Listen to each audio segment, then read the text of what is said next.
I stepped it up another level, meditated like the Buddhist, recruited lieutenants with ludicrous dreams of getting cream. Let's do this. Against TDS, so I keep one eye open like CBS. You see me stressed, right? Can I live? Can I live? Can I live?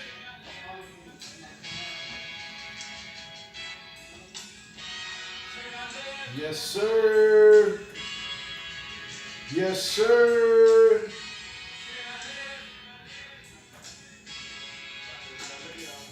What's good, y'all? What's good? What's good? What's good, man? It's your boy T Gold. I'm feeling good. I'm feeling great. Man, I had to play that Reasonable Doubt, man. Y'all already know this is Hov's 30th anniversary for Reasonable Doubt. So I'm super thrilled to see what's happening in the city of New York. Hov popped out with Blue Ivy, and they had a bunch of merch that was popping out there celebrating the 30-year anniversary of Reasonable Doubt. So I'm super excited to see the city on fire because I'm going back, y'all. I'm going back this summer. I gotta catch that New York summer wave and feel the vibe, man. You know what I'm saying? New York is back, man. New York is back. We won the championships. We got two of the top songs on the charts with Max B and French Montana, you know, ever since you left me. And Mix in Miami. Shout out to Rose, you know what I'm saying? Looking forward to that album. But yeah, man, you know, Hov is about to perform at Yankee Stadium. He about to perform at the Brooklyn spot, you know what I'm saying? The spot in Brooklyn. So New York is on fire. I'm so happy to be born and raised in New York. I'm an 80s baby. I live in the A now, but you know, New York is my foundation, y'all. You know what I'm saying? So this is your boy T Gold. We are live from the Right Center. And I'm waiting for my co-host Just Cheese. I know he gonna be popping up here shortly, man, because I just left him. He was at Midnight Garage, the Midnight Garage, and that's a brewery in the West End. So Cheese was out there with his intern, and yeah, man, the South African game was going on. You know, there's a few people from South Africa that was in there repping, so that was super dope. And speaking of the God, Cheese just popped up. You know what I'm saying? We don't say speak of the devil, we say speak of the God. So, yeah, man, I'm looking forward to this, man. There was a few things that went on this week. Y'all already know Atlanta's on fire for the FIFA, you know, World Cup events going on. You know, there was a game yesterday that went crazy. You know what I'm saying? That was DR Congo versus Uzbekistan. You know what I'm saying? So the city been on fire. If you haven't been to the FIFA Fan Fest, I suggest you go and check that out because it's super lit.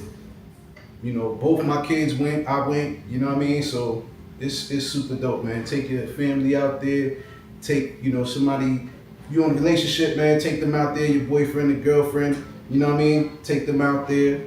And it's a nice vibe, man. You know, Atlanta in the summertime is super lit, you know, so it's going to be dope to experience New York and Atlanta both in the summer while New York is on fire. You know what I'm saying? I'm gonna go back, sell some of these you already know, the New York Knicks 3D printed items. You know what I'm saying? So I'm gonna grab my keys right quick so y'all can see what we got going on. Where are my keys? I'm gonna grab my keys so if you're watching us live, I'm about to hold up the New York Knicks bag tag. I put it on my keychain because, you know, I be trying to flex on the regular. You know what I'm saying? Every day I'm repping NY. You heard?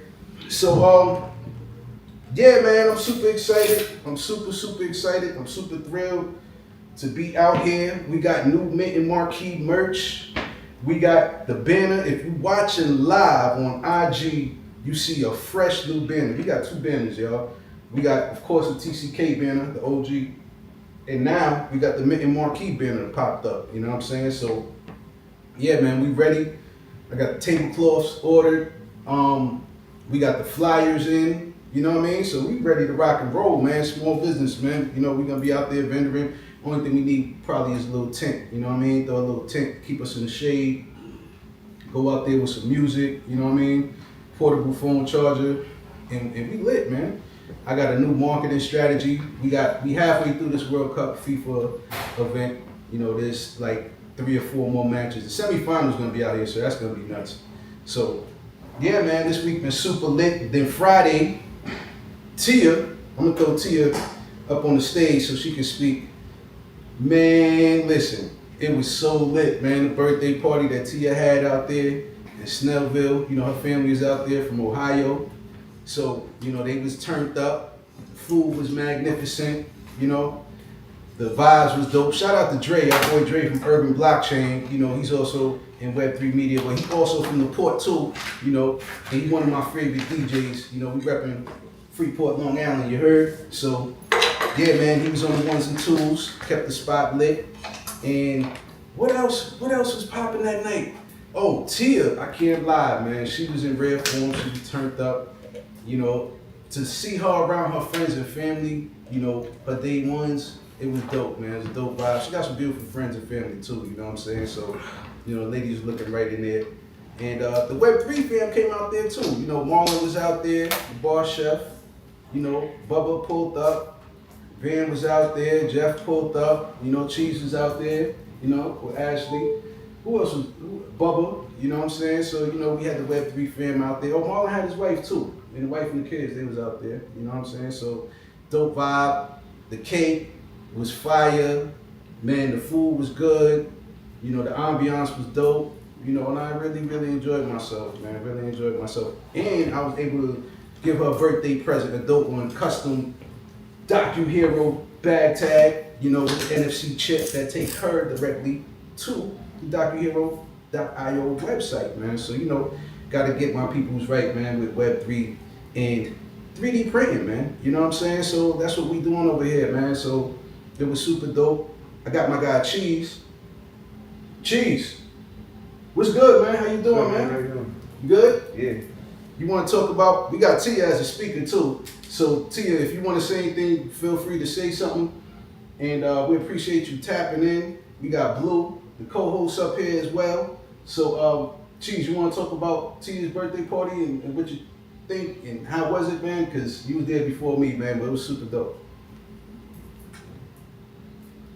Yeah, it was a good time.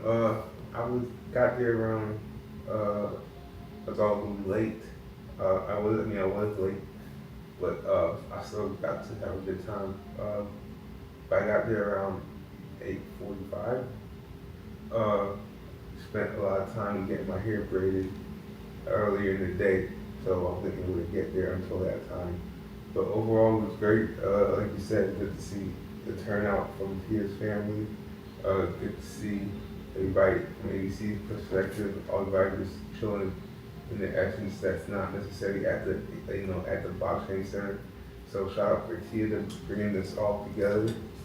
You know, my knees were fine at the end of the night, so as expected. I hope everybody else's knees were fine. But ultimately, yeah, I would say it was a good time. And yesterday, I ended up here at Rice working on some stuff with Aditya and Chris, and also working on something. Went over to the bookstore, and then went to Layla's art show. Shout out to her. That was very calming. That was very much needed. Dope. So shout out to that experience, and then yeah, that was it. All right, man. Sound like you had a pretty lit weekend, man. Word up. NFT, how you doing? How you feeling? If you got a moment, you want to share your thoughts. Again, happy born day. You know what I'm saying? Her birthday was 6/26. So Tia, how you doing? How you feeling? I'm finally getting a chance to sit down and relax. So. Oh yeah, I know you was, running around crazy because all your family and friends is out here. You came from out of town, so I know you had a lot going on. So yeah, we enjoyed ourselves, man. Again, happy birthday. You know what I'm saying? So yeah, what did you end up doing yesterday, and what you got planned for today?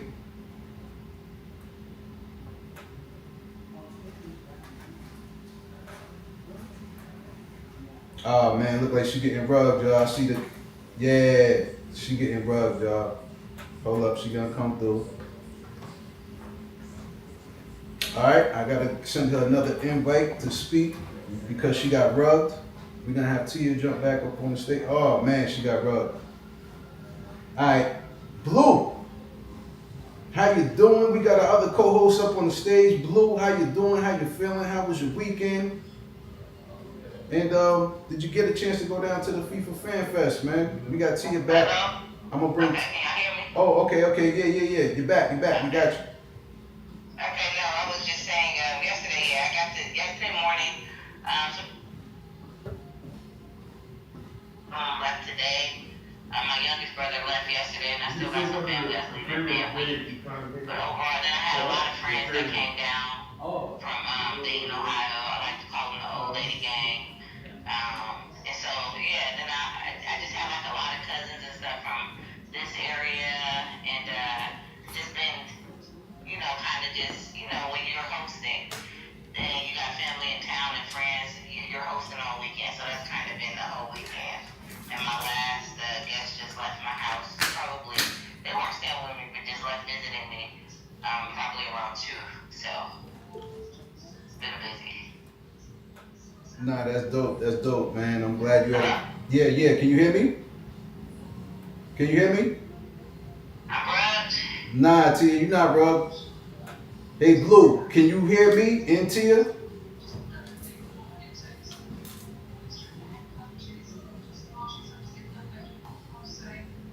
Blue, can you hear me and Tia at the same time? Oh yeah, I got right.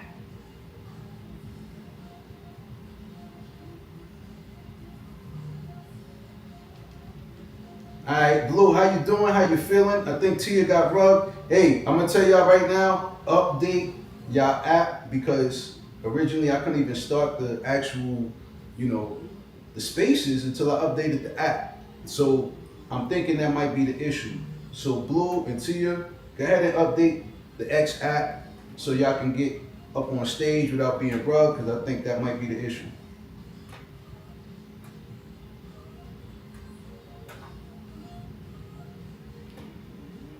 All right, so while they get situated, updating their Twitter app, we live on Instagram, we live on YouTube, and like I said, for y'all visual pleasure, y'all see the Mint and Marquee banner, you know what I'm saying? We got the TCK banner, so we lit, man. We lit, we out here, ready for these streets, man. So yeah, that's the birthday recap, you know what I'm saying? As you can see, we got some of the bag tags tucked away in the couches, you know what I'm saying? You see the bag tags. So if you're interested in those, go to the website, mintandmarquee.xyz. And Blue, you back. How you feeling? How was your weekend?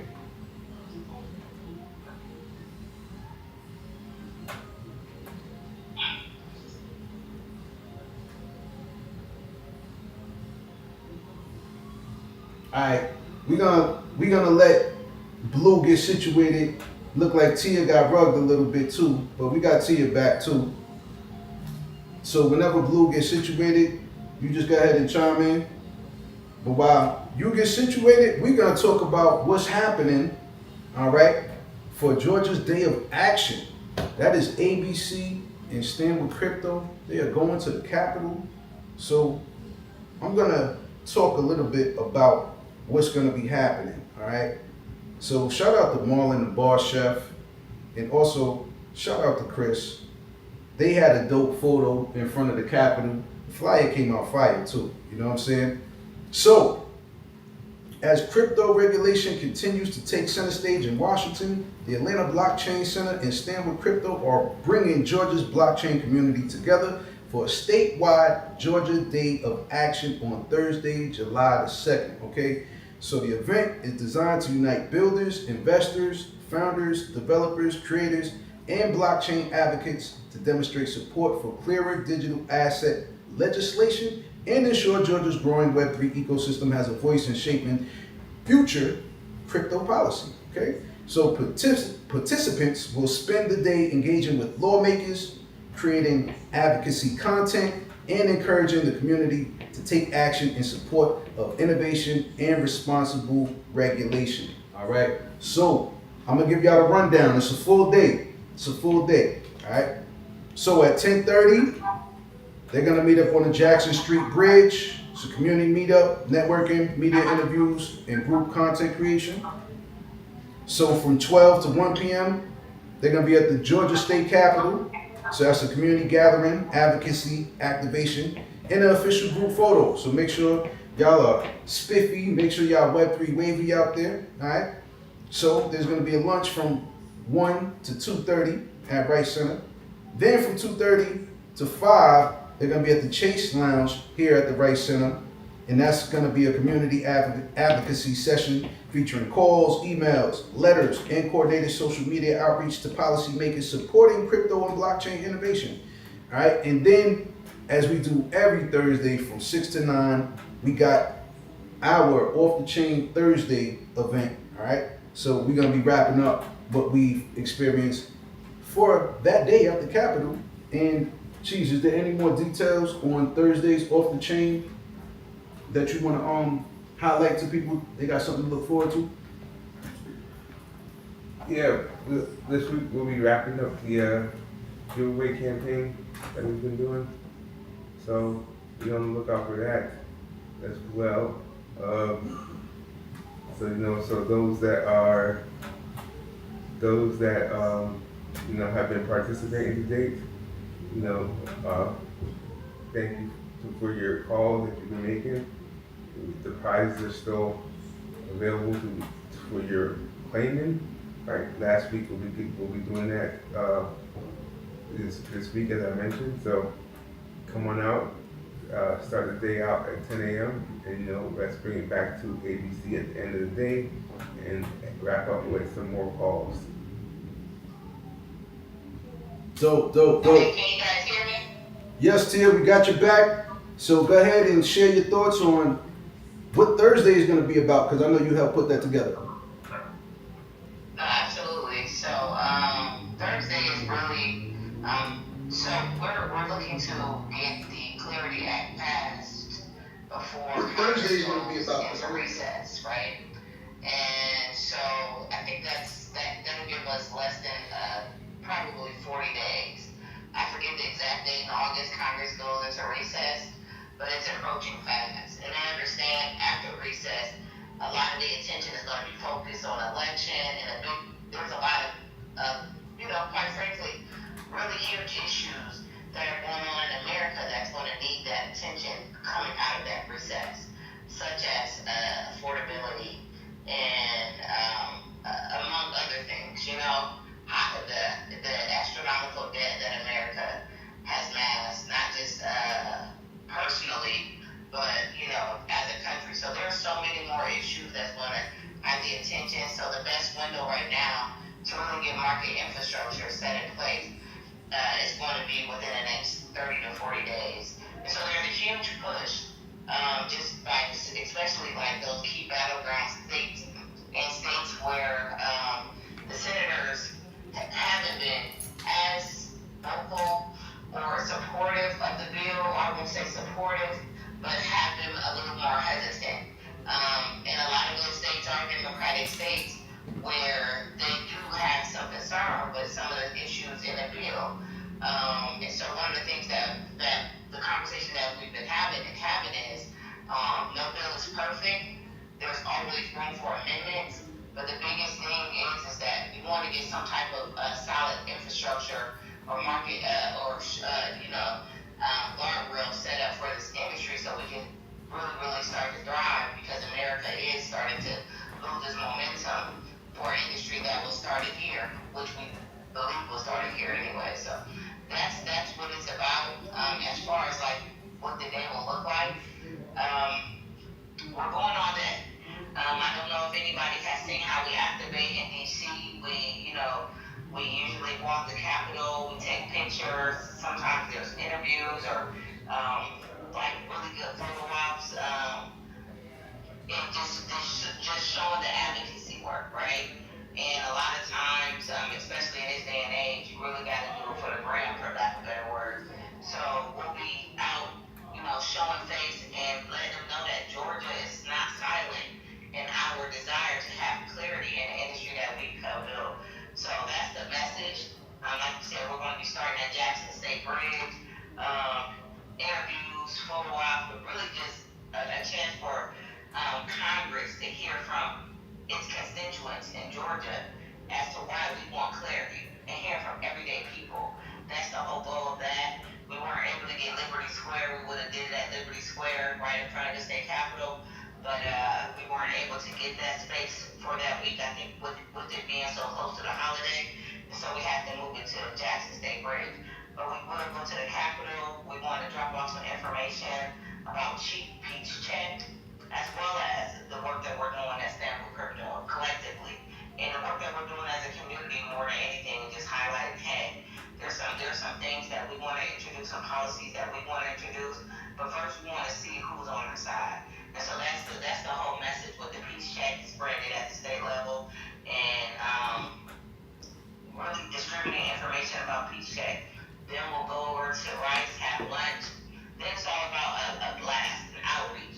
We want to do some print out. Everyone who's there, print out right at the time that they're there, a letter to each senator, and then we'll print them out, sign them, and we'll get them mailed from the Rice Center. That's one thing that we're looking to do.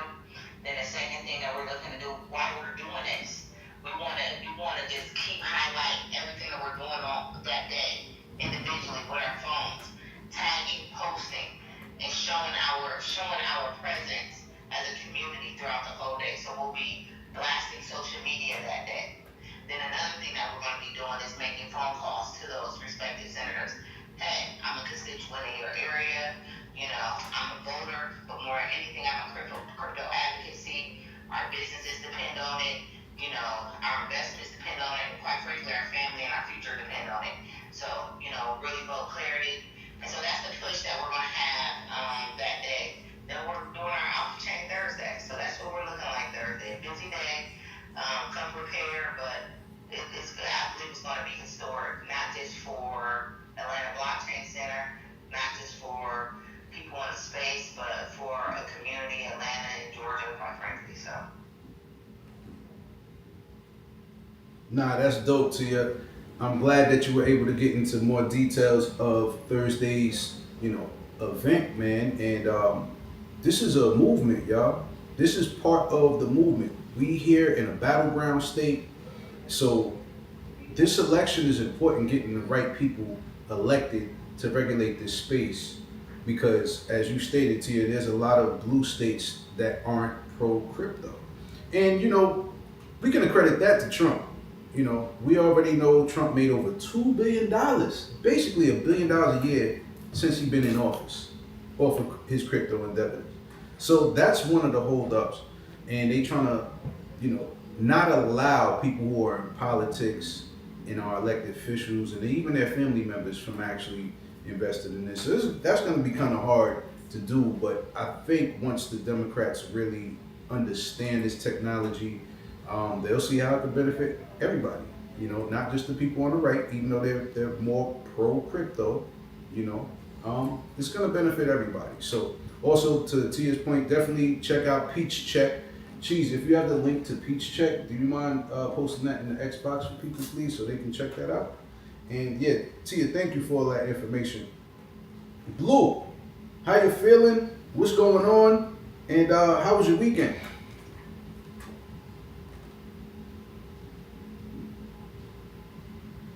I'm doing good. Weekend was good. It's my sister's birthday today. Another birthday lady. So, again, shout out to Tia's birthday. And also, shout out to my sister today for her birthday. And I really appreciate all the teams, everyone starting to push forward some type of regulation so we can get this train going. So yeah, I really appreciate that. But yeah, my weekend was good. I haven't gotten to Fanfest yet, but it's in the plans. It's in the plans. How was your weekend, man? Yeah, Friday was lit. Friday was lit, but unfortunately, man, my youngest daughter totaled her car. She got in a car accident, man. So it's I had to make sure my baby is straight, man. She good. She just a little banged up, a little bruised or whatever. It was a hit and run situation, but man, I was dealing with that all day yesterday and running around just making sure she was straight. She had what she needed and got the rest of the stuff out of her car. So, you know, I was just focusing on making sure my daughter was straight and then getting organized with scheduling because I'm gonna have to be taking her to work and all that. You know what I'm saying? So, and if she needs to use my car, she can. But the dad's job is never done. She about to be 22. You know what I mean? So hopefully the claims adjuster will look at the car this week and tell us some good news. So we can get her into another vehicle. You know what I'm saying? So yeah, that's what I've been dealing with, man. Daddy duties, man. Daddy duties, man. And on top of that, I ain't gonna lie, this weekend, if y'all watching, for your visual pleasure, last year Cheese had his Play Solana device and he opened it live on our pod. I ain't gonna open mine. I'm gonna keep mine in the pack. I might sell this thing, man. You know what I'm saying? How the hell did it take 9 months? I ordered this in October, y'all. All right, I'm gonna show this to the people who are watching. We got a Play Solana first generation. It's a device, but mine it's the Pudgy Penguin wrap. You know what I'm saying? So I'm gonna hold it up to the camera so people can check it out. You know what I mean? I got a lot of Pudgy Penguin merch though. I ain't even gonna lie. I got an inflatable. I got a NASCAR with Ricky Stanton, and what else? I think his name is Ricky Stenhouse or something like that. Also, I got a vinyl. You know what I'm saying? A Pudgy Penguin collectible. So and I got some Pengu, man. I don't have an official NFT, but these NFT prices are in the tank, so it might be a good play to cop one of them, but I don't know, man. I haven't bought an NFT in a while. Last one I bought was on Vivi, and I think that was a Ryu, so it was like the first Street Fighter on chain, man. So, but yeah, anybody interested, anybody got any, info or any airdrops on their Pudgy Penguin Play device? Cause Cheese, did you get an airdrop for your device? No, nothing? Mm-hmm. Yeah, that sucks, man. That sucks. So yeah, I got mine. I finally got my device. But because it took so long, the thriller's going a little bit. You know what I'm saying? Plus we're in the bottom of a bear market, so it's like not a lot of people is really fucking with NFTs. I mean, why did you get it in the first place? Do you play games? I didn't play any of the games, but I don't really see nobody really fucking with it. You know what I'm saying? I don't really see you rocking with yours like that. You know what I'm saying? I was trying to get the airdrop. That was the main goal. If I would have knew there was no airdrops with this, I would have got a damn secret phone and got, like $7 grand in secret. You know what I mean? So, but I don't know, man. Maybe when the bull run happened and then, these might be worth like 10 grand or something like that. You know what I'm saying? So I'm gonna hold on to it. Yeah, I mean, right now, the biggest issue with these are there's no really games to play, and for PS, they've held 2 hackathons since January to kind of get some games going. But even up to last week, they just recently announced that they have a vibe coding way to launch games on the platform now. So you can vibe code and launch your games into PS1 in like a day. So if you have a game idea, you can vibe code it and launch it onto the device. So that this is them trying to make, trying to boost up the engagement around the app. Around the system. Nah, Cheese, I appreciate that update, man, and info on this device. So I'm gonna hold on to it, man. Like I said, I think, it's gonna be a collector's item. Once people really figure out what's going on with Pudgy Penguin and their platform and everything they got going on. Shout out to Luca Nets. I'm a believer, man, so I'm gonna hold on to this, man. But for the right price, if somebody, wants to buy this off me, we'll discuss that. You know what I mean? So, all right, let's talk about some of the topics, man. So I shout out all my co-hosts, you know what I'm saying, and checked up on their weekends, man. But we about to get into the mix. You know how we do every Sunday. We run down some of the topics that's been happening basically from Thursday to today. And if you're lucky enough, if you're at the Right Center, I do a news recap every Thursday, pretty much covering everything that happened from whether it's Sunday night all the way up until Thursday. So around the week, tap in, man. Tap in. You know, check the YouTube for previous episodes, man. You know. So there's some good news that's been happening in crypto. So let's talk about another crypto IPO, and I've been talking about Securitize. You can go to cryptocrew.com, thecryptocrew.com, get your latest news. And this story is dope. You can search Securitize on my website. You can see how many articles I posted. I posted a lot about them. They've been doing a lot as far as tokenization. So, guess what? Securitize is expected to begin trading on the New York Stock Exchange in early July after completing a $400 million SPAC merger with Cantor Equity Partners. All right, so the transaction includes an oversubscribed $225 million PIPE financing, right? And is expected to list under the ticker SECZ, marking one of the most significant public milestones, all right, for real world asset tokenization industry. All right, so the Securitize is best known as an infrastructure provider behind BlackRock's BIDL tokenized money market fund, and also provides tokenization services for major institutions including Apollo Global Management, KKR, and Van Eck. Okay, so Securitize currently manages more than $4 billion in tokenized assets, helping financial institutions issue and manage blockchain-based versions of treasuries, private credit, money market funds, and other securities. Okay, so that's what Securitize do. They actually tokenize securities. All right, so they are going public. I think this is super dope. I'm looking forward to this. So we're gonna keep our eyes on the date. I heard it's gonna be this week. You know what I'm saying? Hopefully it might be like July 2nd or something like that. You know, July 4th is what, Saturday? Is July 4th Saturday?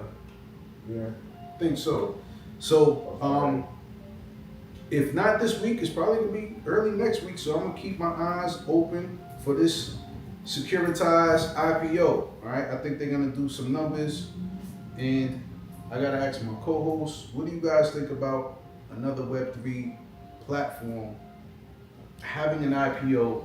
Do you think it's gonna perform well like Circle did, you know, with their IPO, or do you think they're gonna have like the Coinbase kind of effect where they started out hot at like $300 a share, then cooled off to under $100 and then run back up? So what's your thoughts? Who wanna go first? I can go first. Cheese? All right, the floor is yours. Yeah, I think it's going to be a pretty solid run. Securitize is more than tokenization at the end of the day. So the other things that they do, right, just managing securities in general, I would say that that should put them in a good standing, and for them to be the infrastructure on future projects should give a much more understanding as well. All right, cool. Cheese, I appreciate your thoughts. on that. And I gotta ask my other co-host, Blue, and see if NFT got any thoughts as well. Blue, what's your thoughts on Securitize actually hitting the New York Stock Exchange very, very soon? And will you be investing in this particular company?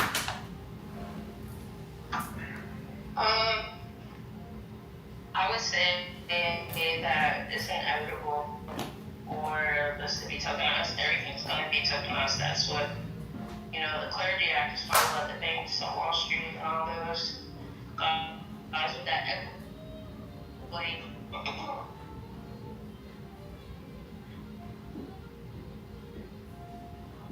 To bring the liquidity in. So I just think that that's what's gonna start the trend. Even when you talk to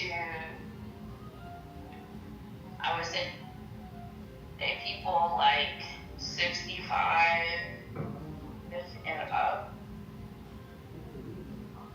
a lot of them have a Coinbase account. You know, I have somebody show me. I bought some XRP. Look, I don't know how much I did. I just bought it.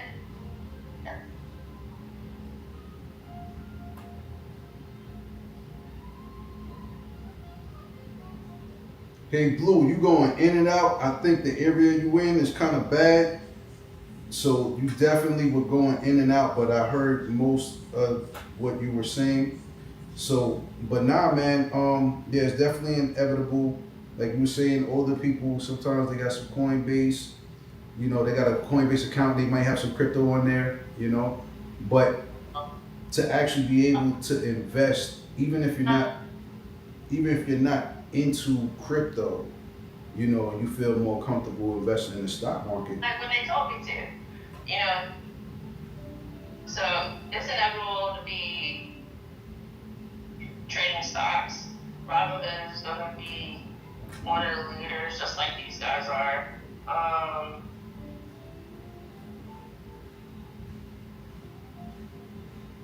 Yeah, Blue, you definitely going in and out. You definitely going in and out. If I gotta, you might have to update your app if you haven't done that, because you definitely had some lag going on and you were going in and out. NFT. Hey, can y'all hear me? Am I going in and out? Nah, you Gucci, you Gucci. Go ahead. What's your thoughts on? Yeah. What's your thoughts on? Yeah, no. So in terms of securitized, I really think that I think this is an opportunity. And at first, when I first seen it, I was like, going public already? Like, they're, you know, most people in the crypto space don't even know who they are, you know?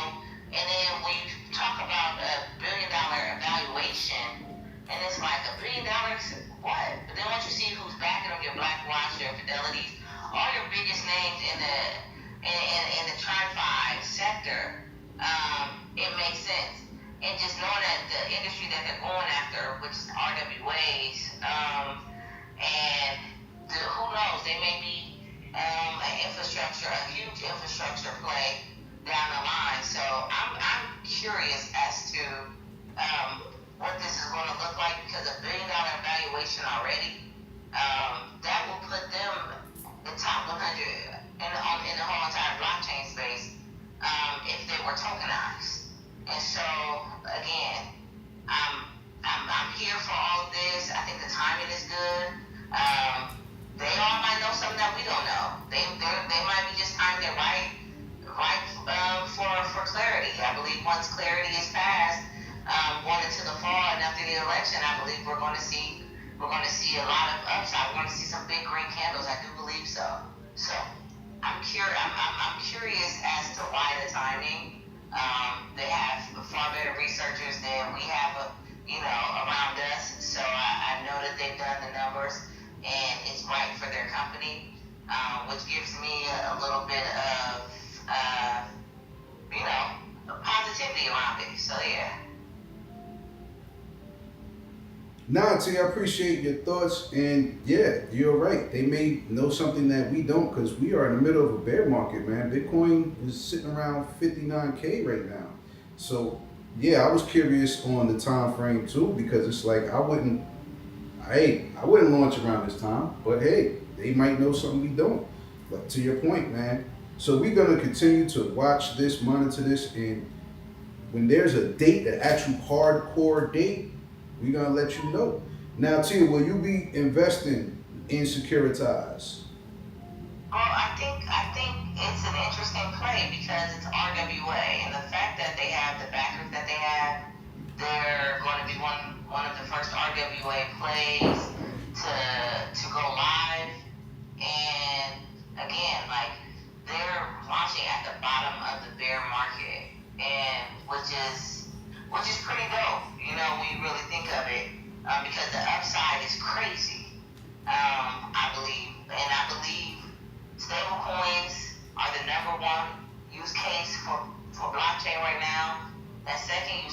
to be RWAs.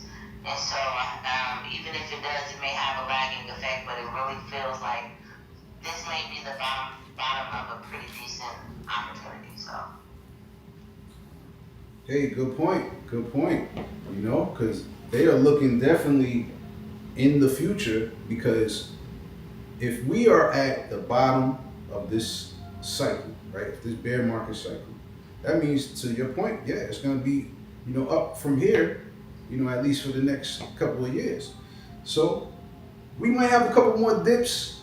So we in it 10 toes, man. We standing 10 toes down in this industry, man. We here every week giving you alpha, giving you, you know, updated information so you can stay, you know, abreast of what's going on in this crypto space. But I appreciate all of my co-hosts' thoughts and commentary, all right? So this next story is also dope as well, too. I really like this, all right? So Tether, you know, they've been buying up gold left and right, all right? So Tether is expanding its real-world asset strategy by partnering with LEDN, so that's Ledin, I'm assuming that's how you say that, to allow users to borrow against their Tether gold, that is the ticker XAUT, and its gold-backed token, backed by approximately $23 billion in physical gold reserves. Okay? So that's dope, man. So if you got some of this particular crypto, this Tether Gold, XAUT, you can actually get a loan, right? So the new lending service is expected to launch later this year and will let investors use tokenized gold as collateral without selling their holdings, similar to Bitcoin-backed loans. This is super dope. The move transforms gold from a passive store of value into a programmable financial asset and further strengthens Tether's expansion beyond stablecoins into real-world tokenized assets, including AI, Bitcoin mining, and blockchain-based financial infrastructure. Okay, so this is all of the things that Tether has been involved in. So to see them take another step with their tokenized gold, and now if you actually have that particular crypto, their Tether Gold, XAUT, you can actually get a loan on that. That's pretty dope. So it's similar to Bitcoin-backed loans, man. So I really like the fact that they're not just letting their gold sit, you know, they're actually doing something with it. I gotta ask my co-host, Just Cheese, Blue, Tia, who wants to take this first? Who wants to tackle this article when it comes to Tether putting their gold to work? You want to go first, Cheese? Yeah. All right. Yeah, I think it's just signs of the times that these things have to happen. We look at different schemes, right, around gold reserves and how they're going to work with the cryptocurrencies, and this is one of them, right? This also comes back to the last topic we just talked about, which is RWAs. Mm-hmm. So being able to tokenize that, maybe against, you know, and backing it by Bitcoin, and then being able to lend Bitcoin off of that. Interesting, indeed. Yes, sir. Yes, sir. Now, I don't know, man. This got me looking at, you know, Tether Gold. I might put a couple of dollars into Tether Gold just to actually have that in case I ever want to get a loan, you know, take a loan and get some Tether Gold, man. This is a pretty dope story. All right, who want to go next? One of the ladies. Blue?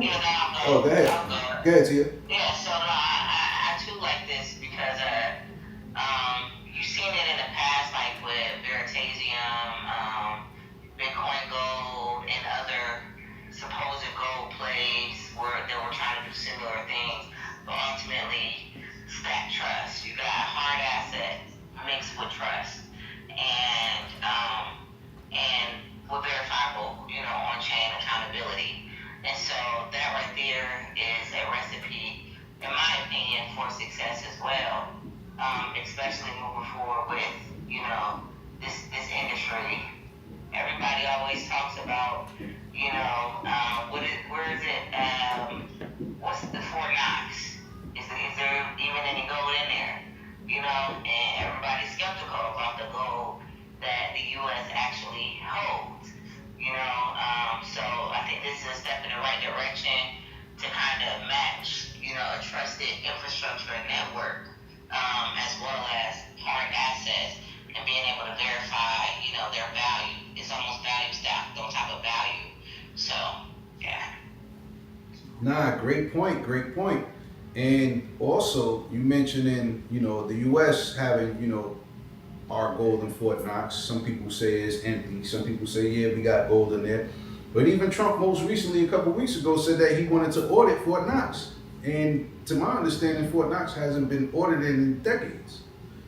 So that would be a great idea to do exactly what Tether is doing. If the United States can take a page from Tether, tokenize their gold, put it to work, this will be something that can possibly help, take care of our debt, man. We almost, like what Tia said, our debt, what we at, almost 40 trillion right now, which is crazy. Almost $40 trillion in debt. So we got to do something with our gold if it's just sitting there and we ain't doing nothing with it, So, but nah, great point to you. Blue, what's your thoughts on Tether putting their gold reserve to work?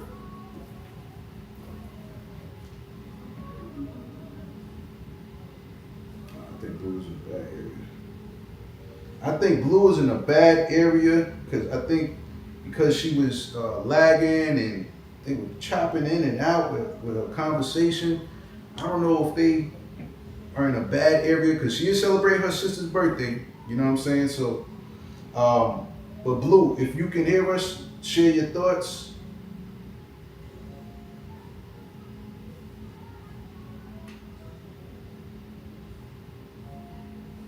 Yeah, I think Blue is in a bad area. But whenever you get a chance, Blue, I'm gonna have you just jump on stage and you can just share whatever thoughts that you have on any topics that we discussing. Because yeah, she turning up, man. She might have spilled some liquor on the phone or something like that. You know what I mean? Look.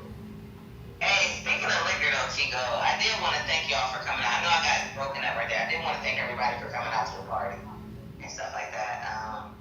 Yeah, I was definitely saucy, but I was having a good time and I was in my element. The biggest thing was this year, 6 is a year, like a transitional year, and there's so many sixes, not to get so deep into numerology or anything like that, but like it represented so many sixes, turning 42, and then like I had a vision when I was 39 that 42 was gonna be my year. Don't know why. And then I looked up and I'm like, dang, 666. I just felt like something to celebrate. And also another reason why is like I know I'm going to another level and have that type of access to the people that I love and being able to do the things that I really love to do around the people that I love to be and just really, really be me. I don't know how many more opportunities I'm gonna have to do that because I just feel like life is going to look a little bit different for me moving forward. Just in terms of my workload and then responsibilities as well. And so it just felt good to be able to share that with everybody around me that I love and, that love me back, including you guys. So it was a great experience and I just want to thank you guys for, coming out, celebrating with me and making that day special for me. So. Yes. Hey, no problem. It was lit. I had a great time. The shit was super dope. Man. And also, I'll be remiss if we don't say congratulations to Tia for what? Becoming one of the finalists in the cohort program. Now, I know Cheese was in it too, but yo, man, listen, I already knew if it wasn't gonna be both of y'all, one of y'all was gonna be up in there doing a motherfucking thing, and I can't wait because DocuHero was selected to be one of 3 CBE? One of 6 CBE? Well, 7 cohort finalists? Yeah. So let's fucking go. So Tia, you got a lot to celebrate. You know what I'm saying? So I know you was extra turned up that night, and I didn't even read that message until after the party was over. Cause man, listen, Let's get this motherfucking paper, man. That's right. Let's get Dr. Hero state to state, man. You know, roll dolo from state to state, man. You know what I mean? Word up. Shout out to Ike Love, aka Meth. I'm excited about that as well. Yeah, man. So, you know, ABC, man, we cooking, man. You know, we listen, during the bear market, shit don't stop, man. The stove never gets cut off, man. You know what I'm saying? We got all 4 eyes with a pan on it, you know, whether it's a skillet, you know what I'm saying? Or whether it's a pot, you know, simmering something good, some it's all analogies, but it's nourishment for y'all. That's what we providing nourishment to the community, man. That's what we do, man. So we stay cooking, man. So yeah, super dope, man. Super dope news, man. So, okay, just how life goes. We start off with positive shit. We gotta get into some negative crypto stories, right? We start out with some very positive shit. And like I said, Blue, whenever, you know, your situation get better, if you're in a better area, just share your thoughts, just jump in and say anything, and the floor is yours. So we're gonna talk about some of the negative things that happen in this space, man. All right, so if y'all know anything about Polymarket, it's built on the Polygon blockchain. So they had an issue. They got hacked. It was a phishing attack, right? So let's talk about it.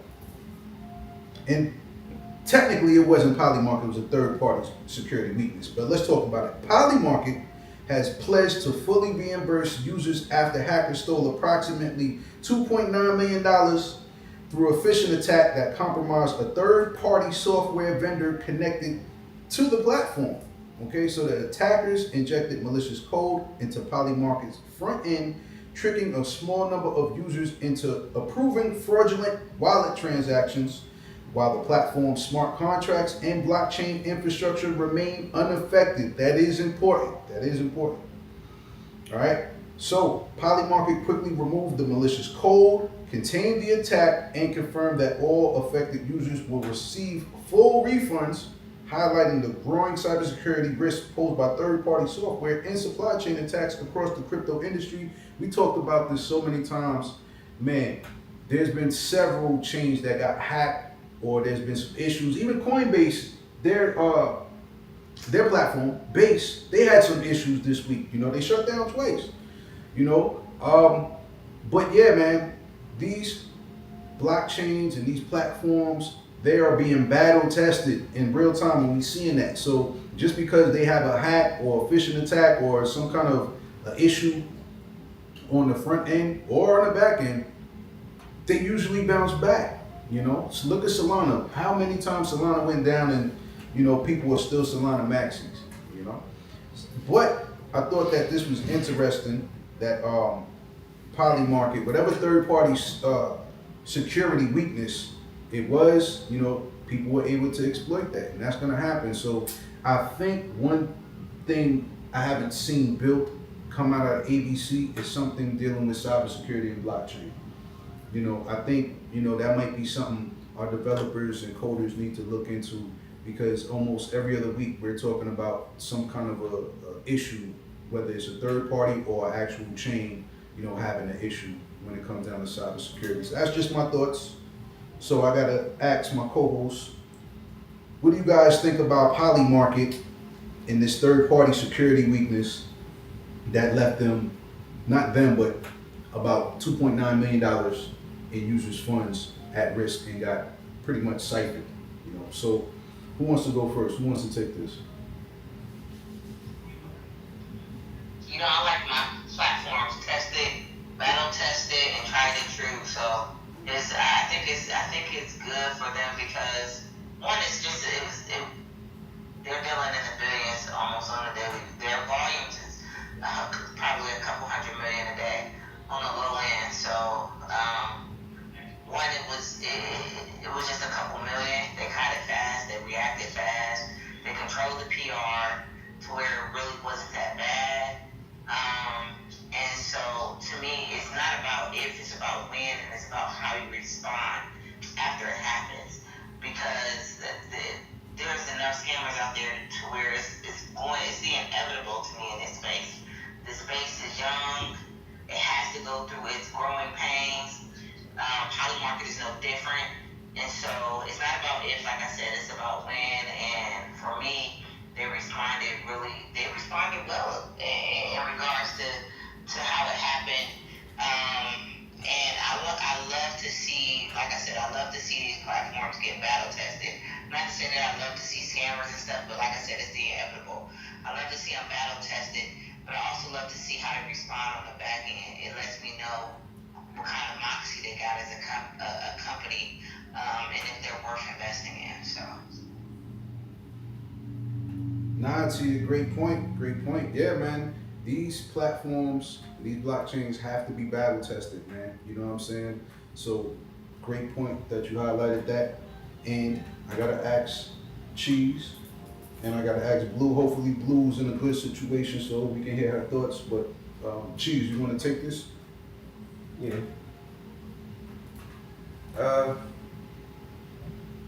I think it's just, the growth of times.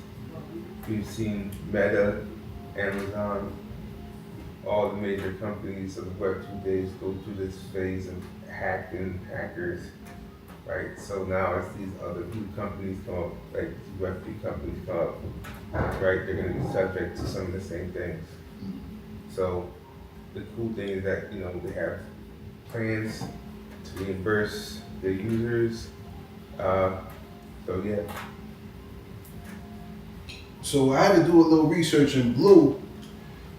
Yes, we definitely see you up on stage, but we just can't hear you. So like I said, if you can share your thoughts, go ahead, the floor is yours. But I had to do some digging on this story. I had to figure out, I wanted to know who the third party was. And Polymarket, they didn't want to release or identify the name of that particular company. All right, so doing more research, it was only about 11 wallets that got compromised, but these 11 wallets must have been, some heavy hitters, some people making some good bets on Polymarket, because collectively they had almost $3 million. You know what I'm saying? So, but again, I really think, somebody here at ABC, man, might need to come up with some kind of cybersecurity, for Web3, man, some kind of platform, man, So Blue, if you are available, if you're in a good area, I would love to hear your thoughts on this, because you are on stage.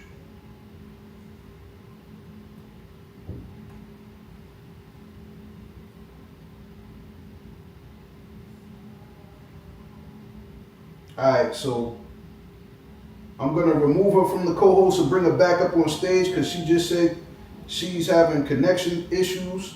I'm gonna re-request her to get up on stage. She has just been approved to share her thoughts. Let's see if we can get Blue back up on here. Can you guys hear me? All right. Yep. We got Blue back on stage. We are sharing the stage with Blue. We are hearing her thoughts right now. Blue, what's going on? OMG. Okay, excellent. Okay, you on. I see how it goes. What I was gonna say is, I think one of the biggest things to understand about this is, if you're gonna go on these companies' platforms, you have to understand that the blockchain piece is the cheese that help you get into the cage, right? And that part is the illusion. The company uses pieces of blockchain to then make you think that you're operating on blockchain. And then the security issue is that you're not. So then it's easy for them to have these type of situations occur. So if you're not fully using all the pieces to protect your users, right? And then the users don't understand that if I'm coming to these companies, they're either operating in some type of form of custodial functions. So that's either from a stable coin to a wrapped something, but none of that gives you actual self-custody over those things. So then if you do that, then you have to understand there's a 99.9% that you're going to get ripped off. Where those transactions are going to be bad transactions, right? So that's the biggest breach of security, is the fact that, yeah, you're going to get those people who fall in those holes because those fake wallets and prompts and all that stuff that happened is because it's operating in a custodial manner. So then that way I can rip off as many people as I want, but then I'm using like payment processors in the background as well. So it's just like a lot of education, lack of education for individuals to get ripped off. And I think that's the biggest security issue versus like an actual security issue. Nah, Blue, I love that take. I love that take. So that's a good point that you highlighted, that there might be a certain portion of these companies that might be using blockchain, but they may not be fully on chain. You know, that's a great point that you made right there. So that's the vulnerability, that's the weakness that they can attack. You know, these third party companies involved with them, or the aspect of the company that's not on chain. So nah, Blue, I appreciate your thoughts on that, and I'm glad that we got you back on stage and we can hear your thoughts and your commentary. So we appreciate that. We appreciate that. The other story that we talked about was the Tether Gold. I don't know if you want to share your thoughts. Actually, no, you covered some of the Tether Gold, but the poly market. That one, that story right there that we just talked about, you really nailed that, man. I want to give you props on that. You nailed that.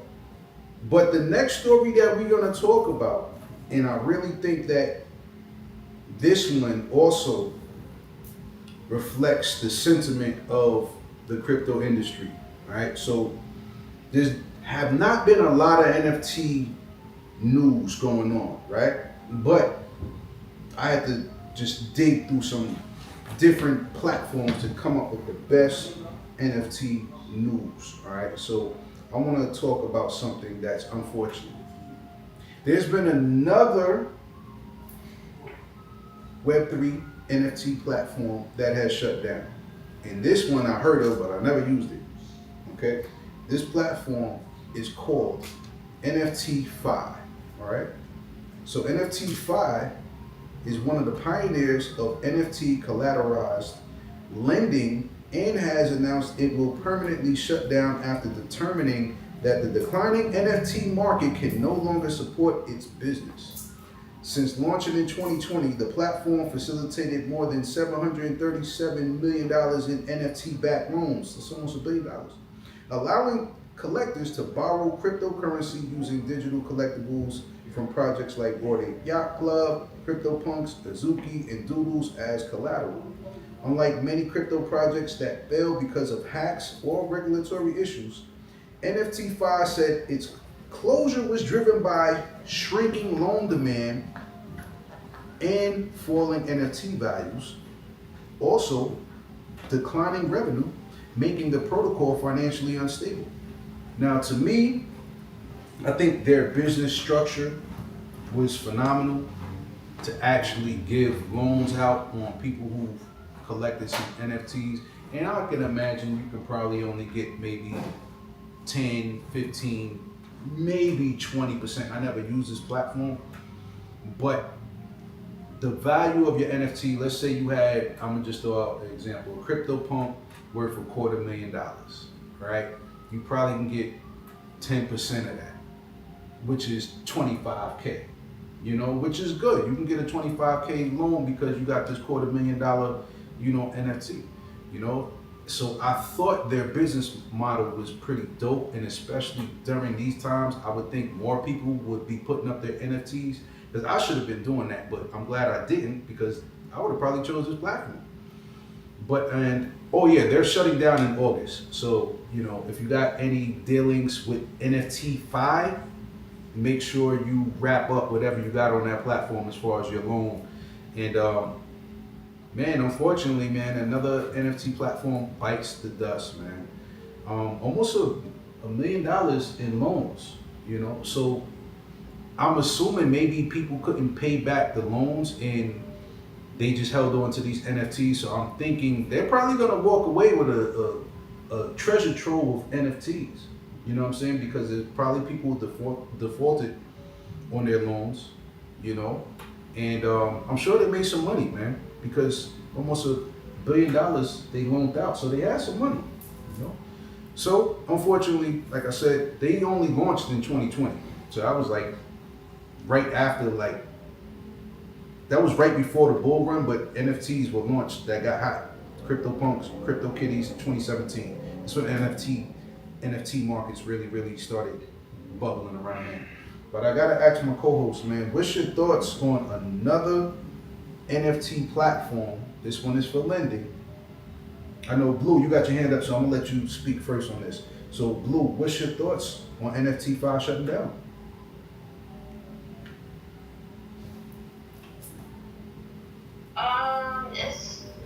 It's inevitable, because some of these companies, right, base their whole like market strategy around the NFT market, which only exists with a couple of companies. But here's the other piece of it, right?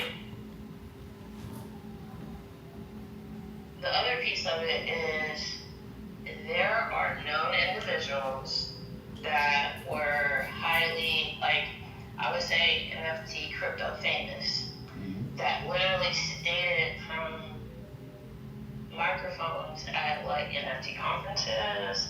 There's this thing in California where everybody meets on Thursdays, and it's called NFT. It's called IRL Alpha. There's individuals that were attached to the Coinbase like group. There were famous musicians. There were famous, I guess you could say this, like influencers or whatever, that literally said, I am going to put my penguin and take this loan out, and I have absolutely no plans in paying it back. And they took those loans out, and then they flipped like the liquidity they got from that platform, and then there's a way like they got out of them actually taking custody of their actual NFT. So that's a huge reason why they failed, is because like the market collapsed around them because of FTX and a couple of other issues, right? And then the real major brands, like the top 10 brands, like CryptoPunks, Bored Apes are doing a lot, and Touchy Penguins are doing a lot. And then you got a couple other ones here and there, but other than that, it's like these individuals actually knew how to take advantage of that platform, and I think that the issue is it's different from Tether, right? That's why Tether's doing what they're doing, to make sure that they don't end up in a situation like that, so that they can like honestly, protect their assets. But yeah, I don't know why they set up their platform the way they did. Wow, Blue, thank you for that insight. Because without naming names, I like how you kept the G. You know what I'm saying? Not naming no names. But there are some people who found a loophole in the system, and people will always take advantage of a loophole. Whether it's a tax system, Trump says it all the time. He's like, I don't pay a lot of taxes because I'm smart. Found the loopholes. I'm sure he hired people to find those loopholes, but apparently this platform had a loophole, from what Blue was saying, that people were able to still retain custody of their NFT and still, have access to that loan and even flip some of that cash. So, that's unfortunate that they took advantage of this platform, because I really think that this platform was set up in a way that they had a great business model, but they might have just had, some vulnerabilities that people took advantage of. So great points, Blue. And also, shout out to NFT. She had to go, you know what I mean? She had to take care of some business, but we appreciate her thoughts earlier in the pod, all right? So, Cheese, what's your thoughts on NFT5 shutting down and people finding a loophole that they were able to take advantage of, just holding on to their NFT still? Yeah. So NFT5 is like, for me, it's like NFTX. NFTX is another fractional lending platform of your NFT. Oh, okay. And I just think they never reached their full potential because the NFT market never really reached its full potential. And there's only so many collections nowadays that you can truly build collateralized liquidity around, right? So at that regard, you're not going to want to support a bunch of projects. It's going to start draining you. So like you have X percentage of projects that are actually worth collateralizing, and not even those, like they're lower, like we're talking about Bored Ape, Pudgies, right? Doodles, I guess, maybe some of these other ones, but these are the top of the food chain, and they're still below their floors, right? So like the incentivization to collateralize this NFT market is not there. Now, it's coming back for sure, right? We already see it in the space of RWAs that are being collateralized. And those are also NFTs. So it really came down to what the type of work that decided to be collateralized in this sense. And if we were going to collateralize art, and for the sake of taking loans, we just need a more attentive structure around these rollout of these platforms. Nah, Cheese, man, you smoked that, bro. You smoked that. Both you and Blue smoked that, man. You know, you highlighted a great point, man. Yeah, maybe that these platforms, even though they had the blue chip NFTs, they didn't think that they were gonna have, you know, the reduction in value that they have. You know, like you said, whether it's a CryptoPunk or a Zuki or, you know, a Doodles, you know, because yeah, I was one of the ones who had NFT, who still got NFTs, and I'm thinking like, yo, these shits was gonna run up forever, but yeah, these shits, a lot of my NFTs tanked. I still got a handful that's still worth some money, but if their business structure was modeled around the value of collateralized NFTs, man, to your point, Cheese, real world assets might be the way to go. You know, because if you tokenize a Basquiat, you tokenize a Warhol, you tokenize a Salvador Mundi, which is the most valuable painting in the world that sold for over $400 million. Yeah, if I'm an owner of a rare piece of art, I'm gonna tokenize it. You know what I'm saying? Make it a 101 and fractionalize it. And just, you know what I'm saying? That's what I would do. The same way with the individuals who own that picture of the Shiba Inu dog, the original photo. Yeah. You know what I'm saying? How they tokenize that, then they fractionalize that. You know what I'm saying? So nah, Cheese, great points, man. Both of my co-hosts smoked that. I appreciate y'all thoughts. So, we got a couple more stories. So let's talk about something positive in the NFT world, man. You know, shout out, this is the reason why I had to bring this up here today. Shout out to Pudgy Penguins, man, because we talked about it, last week, that they had Pudgy Party, which was an app that you could download. They shut that down. All right, so they do have the Pudgy World. They still got like the web browser game, but the mobile is done. So I really like this because shout out to our guy B with Gamers Pay Gamers. There's something that he might be interested in. I gotta let him know about this Thursday, man, because they're getting into the trading card game. Pudgy Penguins is getting into trading cards, y'all. This is fire. I love this. This is a dope story, y'all. So, Pudgy Penguins is expanding its presence in mainstream retail with a nationwide launch of its Vibe Series 3 trading card game at Target stores across the United States. Now, they chose Target. I don't know why they chose Target. You know what I'm saying? You know, everybody know about the DEI shit that they rolled back. Target was one of the ones that people was boycotting. You know, I think they still boycotting. But, hey, I'm going to Target to get these fucking trading cards. You know what I'm saying? I'm sorry, yo. If this is exclusive, I have to go to Target. If it's not exclusive, I will buy it somewhere else. I will continue to boycott.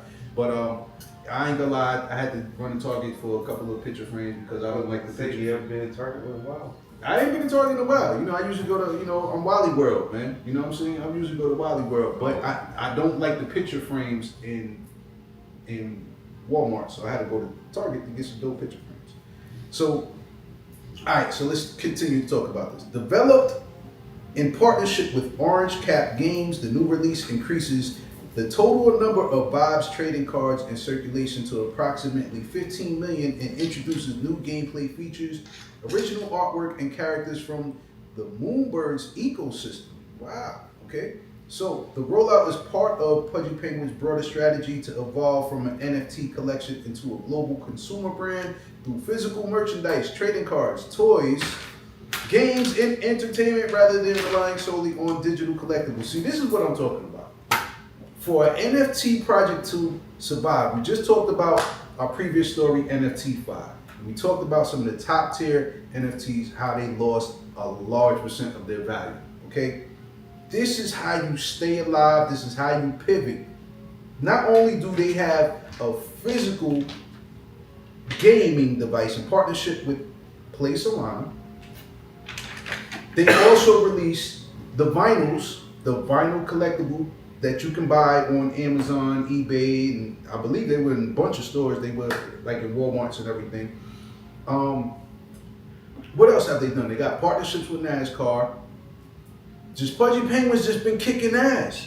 For them to launch trading cards, yo, I'm all for it, man. I'm all for it. Now, mind you, there was some NFT trading cards that was out there, the hero cards, the HRO cards that was in collaboration with DC Comics. You know, they shut down, you know.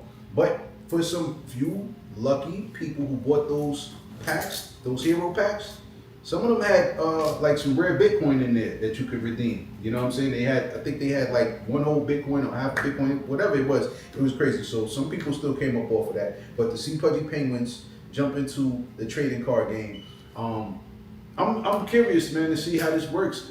This might be a bust or it might be a hit. I've collected so much Pudgy merch, like, yo, I'm with it, man. Fuck it. Whatever they're gonna do, because I feel like they win, lose, or draw, they're making pivots and they're. I don't know if y'all know this. The Pokemon, like what Cheese was talking about, tokenizing real world assets. There are tokenized Pokemon trading cards that are going for thousands of dollars on the BZ.io platform.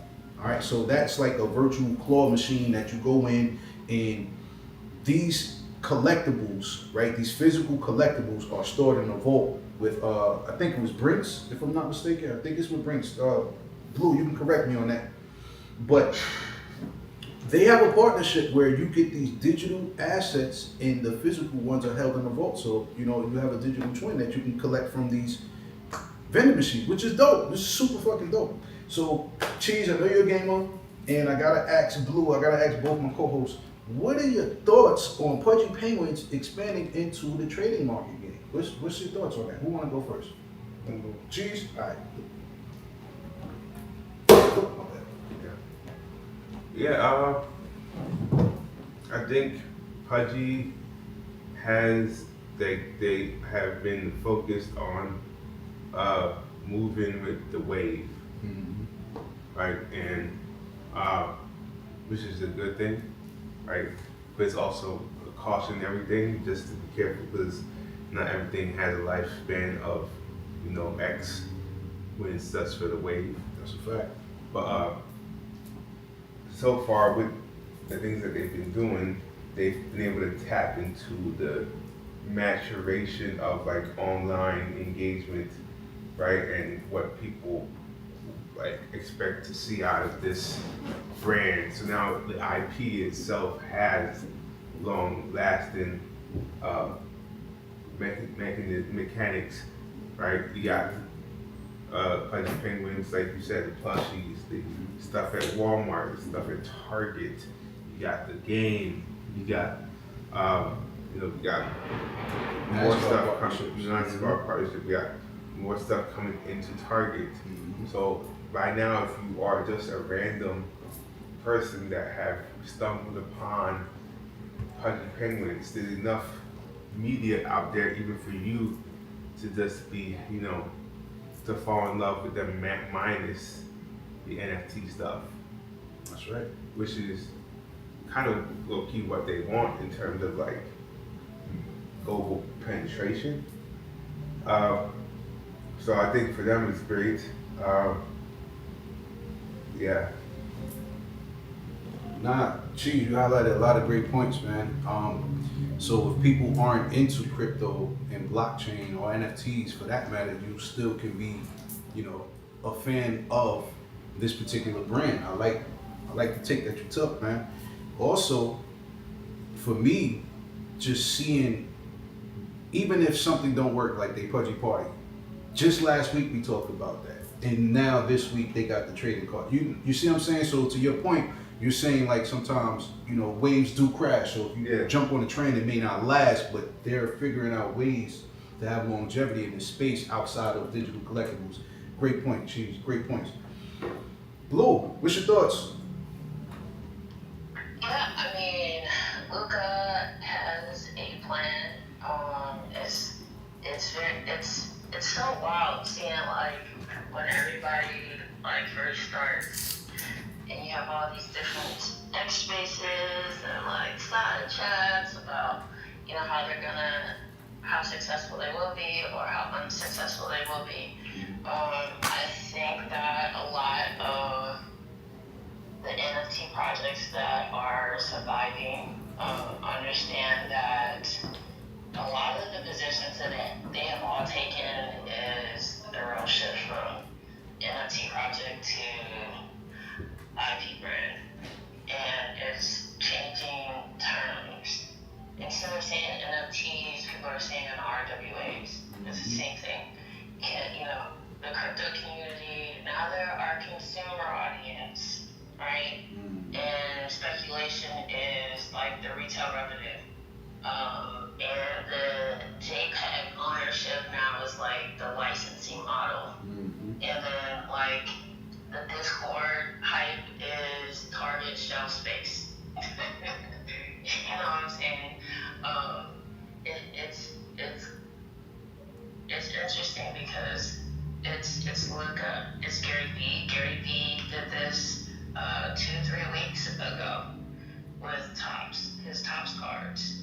He did a partnership with V-Frames, and so he has it like at Target as well. If you went to Target, no one could get them, and so the value is if you're a V-Frame, then you got that box at $250 when they retail at $450 or $460, something like that, right? Kind of same thing was going on with like the play with Pudgy Penguins. Pudgy Penguins is also, what can I say? They're rolling out a lot. Them, Exuki, they're all fighting to like really coin an IP brand. They're rolling out a music company, right? Pudgy Music. Oh, wow. So they're rolling that out. There's a lot of things that they're figuring out. They're doing stuff with the stock market. You're gonna be able to buy like tokens, and they're also partnering with like the Nobody Sausage, as well as like the homies at BZ. You can get those tokenized cards on BZ. You can trade them, all of it. So I think that these guys are like trying to figure this out. They see what's happening with Pokemon, right?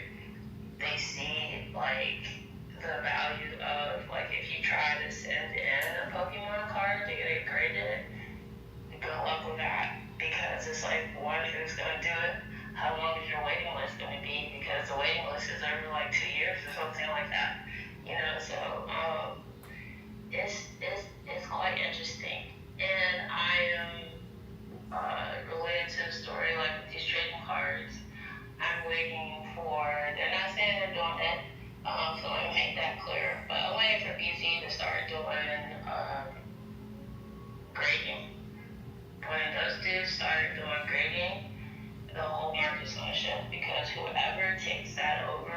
is like grading these cards.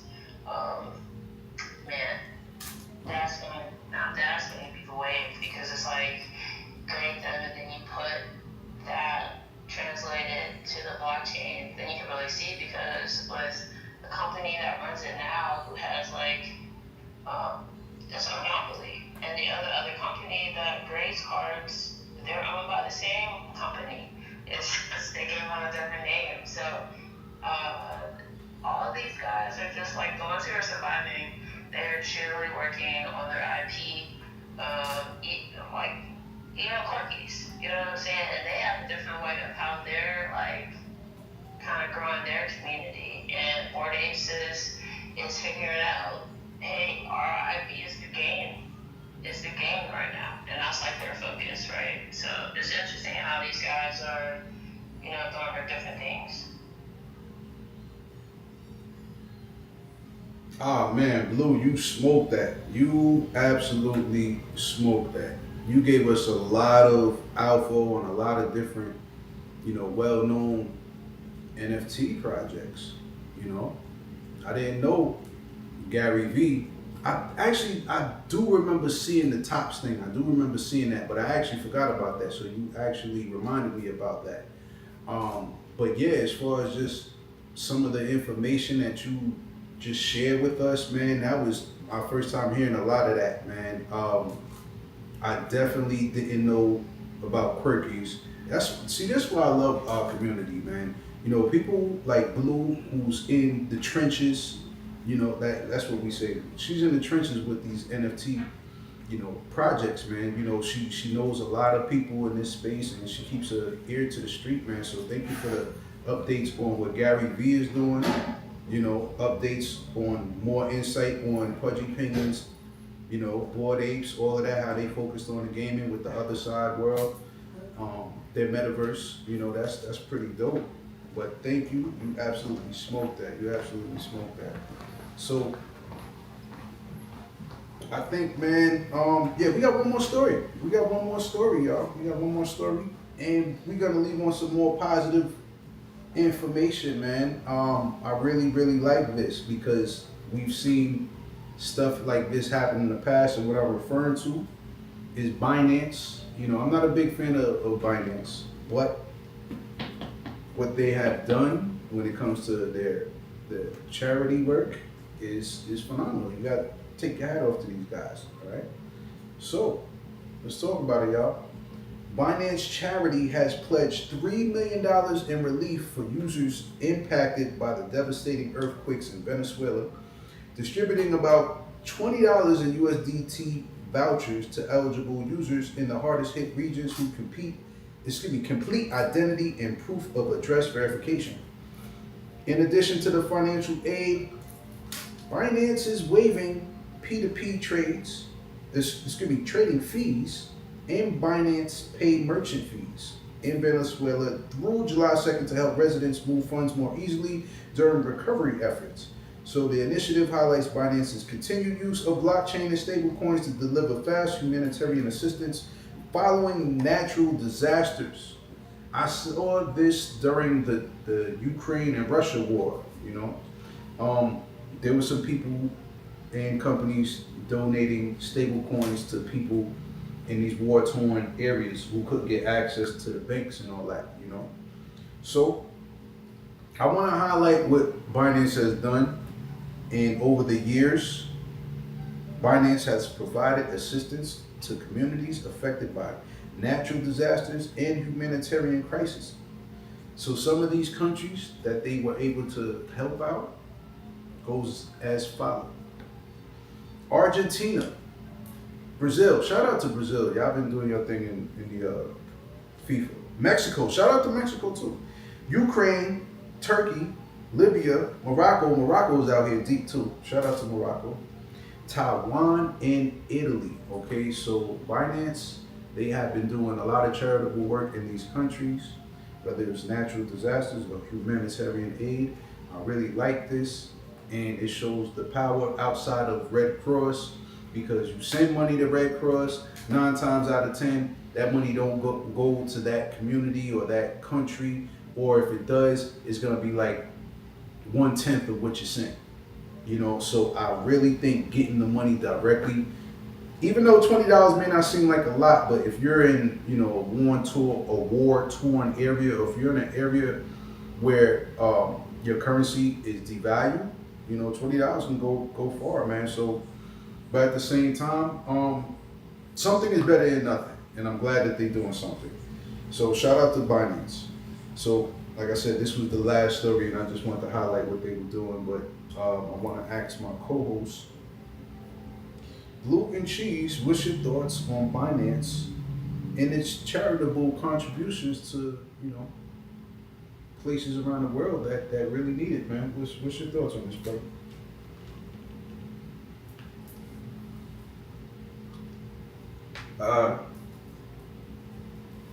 I mean, this is not the first time that crypto has been philosophic.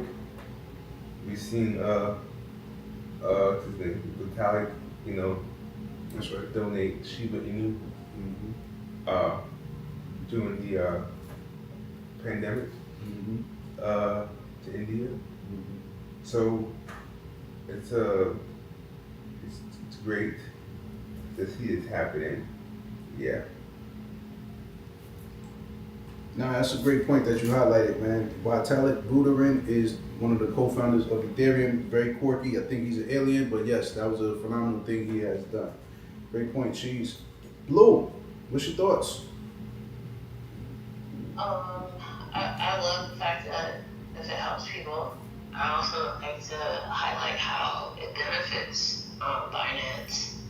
And one, it helps build trust, because the trust with Binance is kind of flaky with people, so it's like a reputation repair. And then it also, so the aid only goes to Binance users in affected regions who need proof of address and a eKYC. And then that keeps people inside the Binance system. Kind of like the banks. Binance says users receive $20 in USDT. And then Binance is giving existing users until July 10th to complete their proof of address to qualify, subject to the donate cap. So once they hit their number, then basically like the funds are ran out. And then like it's more for like getting people to start using like the fees. Like Binance is going to waive the P2P fees and the merchant fees in Venezuela until the 2nd of July. And then like they'll be able to eat that cost, no problem. But it'll help increase like the habit of being able to use like their platform in the first place. And then it just was Binance show like USDT and crypto wallets can move quickly to disasters, which we want, which I really appreciate, and I hope that it can be used by like our government and all other governments. But I fear like there's gonna be they purposely don't release aid to certain areas, especially in the United States, and also like around the world. They kind of slow drip it on purpose. So I like that if there's groups that are philanthropic, right, they can use these tools to like get their funds there and ensure to like the community members that are helping and assisting, like, hey, look, Binance was able to do that. This is like, you know, real world proof, you know, that we can like ship finances in a safe way, but you know that it gets to these individuals. So I think those are the positive things to it too. Nah, those are great things that you highlighted, man. Those are the points that I really like as well. You know, the funds go directly to the people affected, you know, and based on your geolocation, you're in that area that's affected, you know, so people outside of that, they just can't claim it, you know. So I really like this whole the whole process, you know, and the way they set this up, the whole structure. So hats off to Binance, man. Hats off to Binance, man. I never used their platform. I think it's kind of clunky. And outside of that, you know, but there are the biggest exchange used throughout the globe. I believe Binance, right, is the biggest exchange used in the globe. I believe they have that market share. So with that being said, man, yeah, to Blue's point, you know, their name is kind of muddied a little bit, you know, so this is some good PR, you know, to make sure that when people think of Binance, oh, wow, they do good philanthropy, you know, some good work in the communities to help out people who need it. So shout out to Binance, man. Shout out to ZZ, you know what I'm saying? Shout out to that guy CZ. He actually said something interesting too. I posted on my Twitter account. He actually said if the original Satoshi wallet don't move their Bitcoin by, I think he said within like the next 2 years to make it like quantum proof, I think he said they need to just like forfeit it. You know what I'm saying? Just to cough it up. Or I think he was just trying to prove to see if that person or those group of individuals still got access to that wallet, or that person is even still alive, because some people feel like, you know, the owner of that particular wallet might have already passed. So it's interesting, you know, his take. CZ, you know, he's almost a villain in crypto a little bit, but you know, this story, man, definitely puts a good spotlight on Binance, you know. So with that being said, this is another great episode, man, of TCK Web3 News Roundtable. This is episode 124, y'all. You know, so I appreciate everybody who pulled up, shared their thoughts, you know, who just listened in. You know, we appreciate all of the efforts that people contribute to our platform, man. You know what I'm saying? As you can see to my right, we got the Mint and Marquee banner. I'm super proud of that, you know what I'm saying? So y'all can go to the website and order you some dope 3D printed items. And to my left, behind Cheese, you see the TCK, the original banner, man. So we out here, we cooking, man. So be on the lookout. You're gonna start seeing Mint and Marquee at these vendors, you know, events and shit. You know, whenever we get access and the vendor fees ain't too crazy, we gonna pull up, man. You know, only thing, Cheese, I think we need now is like a little tent, you know, that go over, because I saw when we was walking to Monday Night Brewery, they had some vendors there, and they just got like a little white tent, you know, just in case it rained and you out the shade. Mm-hmm. I mean, you out of the sunlight, you in the shade. Mm-hmm. You know what I'm saying? I think that thing is maybe like $120. Oh, I got the tablecloth too. You know what I'm saying? The elastic one that go around the legs too. Yeah. You know what I mean? So it's not like just regular drink. You know, so yeah, man, we gearing up, man. Small vendors, black-owned business. We are cooking. Shout out to Justin. You know, shout out to our guy Mike. And these were individuals that, you know, they really fuck with us, man. They supported the biz. They getting some custom 3D prints. You know what I'm saying? Man, I love what we do, man. I love what we do. I love being creative. I love informing people about crypto, you know. And I feel like we are modern day Renaissance man. You know what I'm saying? There's not too many people that can multitask or act good at more than one thing. It's rare that you find people that are good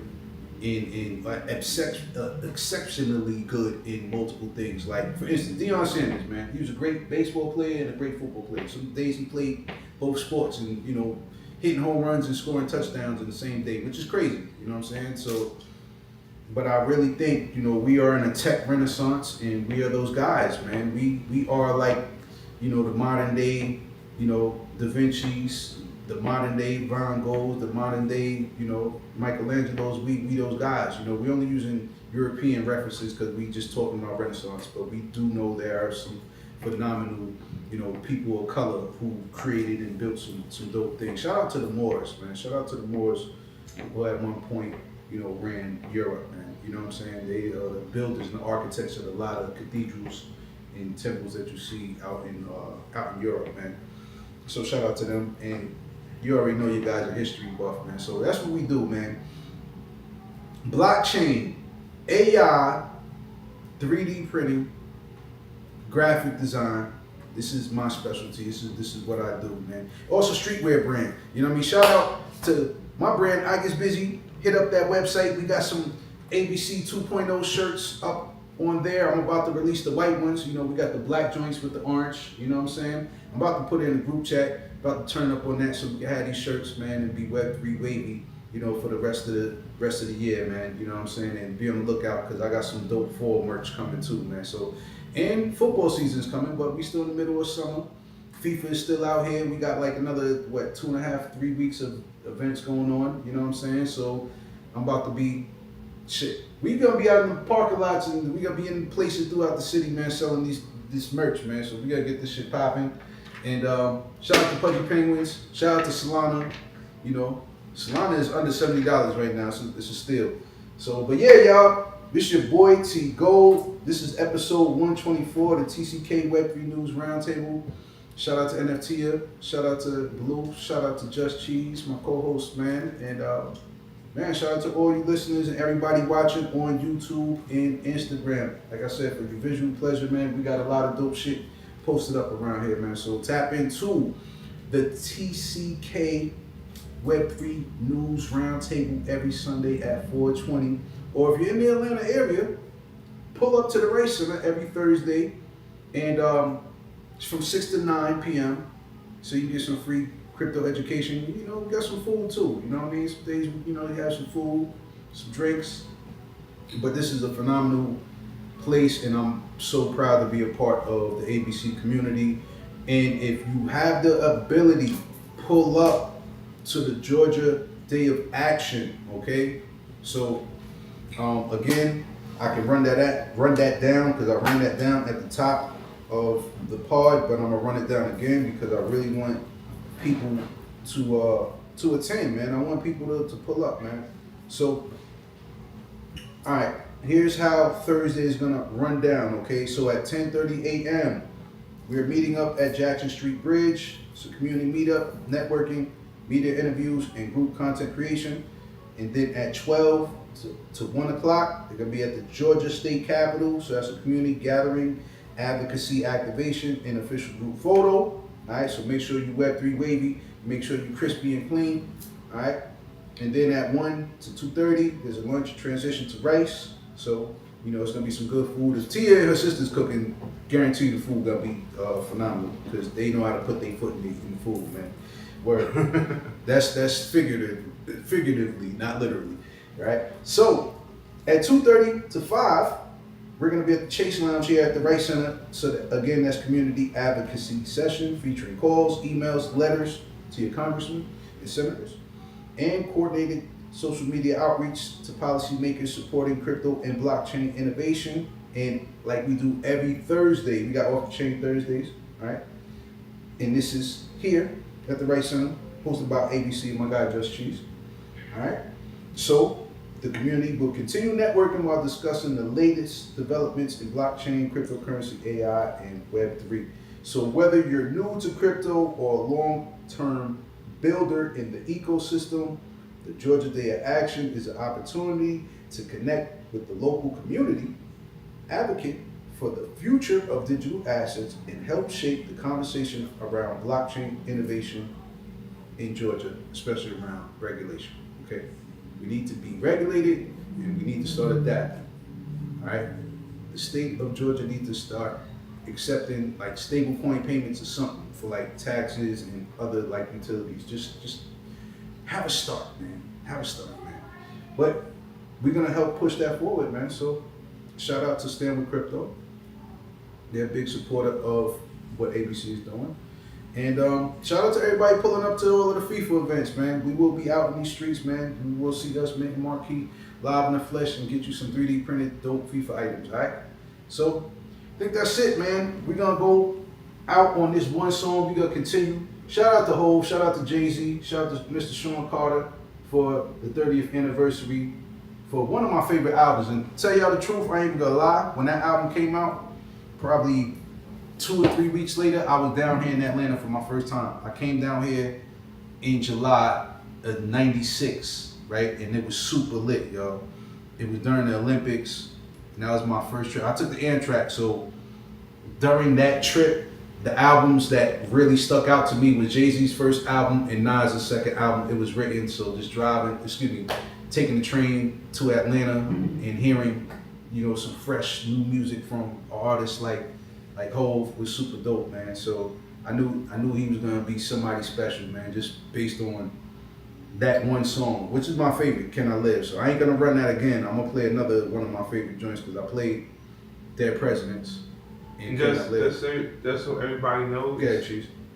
Just so everybody knows, Jay-Z actually just launched today a 24-hour channel of music videos and performances on YouTube. Yo, I saw that last night. I started watching that last night. I didn't know if it was officially his, but I knew it was his account. Yeah.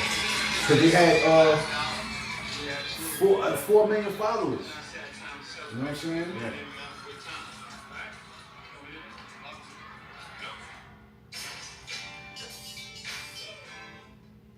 Dope, man. So if you haven't been able to catch up with some dope Jay-Z vibes, man, just go to his YouTube channel. And I actually saw, I forgot what I saw. It was one of the performances that he had, man. And this shit was dope, man. I can't lie, man. Hov is that guy, man, you know. And we got one more request. Oh, damn, Blue got rugged. So we're gonna have Blue jump on stage because I know she's a hip hop head just like us too, man. That's one thing about us, man. We are children of hip hop. I'm an 80s baby and I grew up in New York. So for me and Cheese, he spent time in Philly. You know, he's from the Caribbean, but Antigua to be exact. But Philly, man, and Philly is big in hip hop. You know what I mean? There's some spitters out there. So, and also, Blue is from Pennsylvania as well. You know what I mean? So, you know, we are all hip hop heads. So, Blue, what's your thoughts, baby? Yeah, can you hear me? Yes, ma'am. Alright, yeah. Like, not getting into the story or nothing like that, but I was in the Navy back in the day. And I'm from Philly, so I know Siegel, all the guys.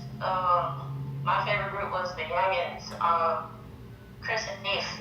Those was my dudes. Mm-hmm. And it's so crazy. I was almost assigned to Jay-Z. He was going to buy me and my best friend's contract for the Navy.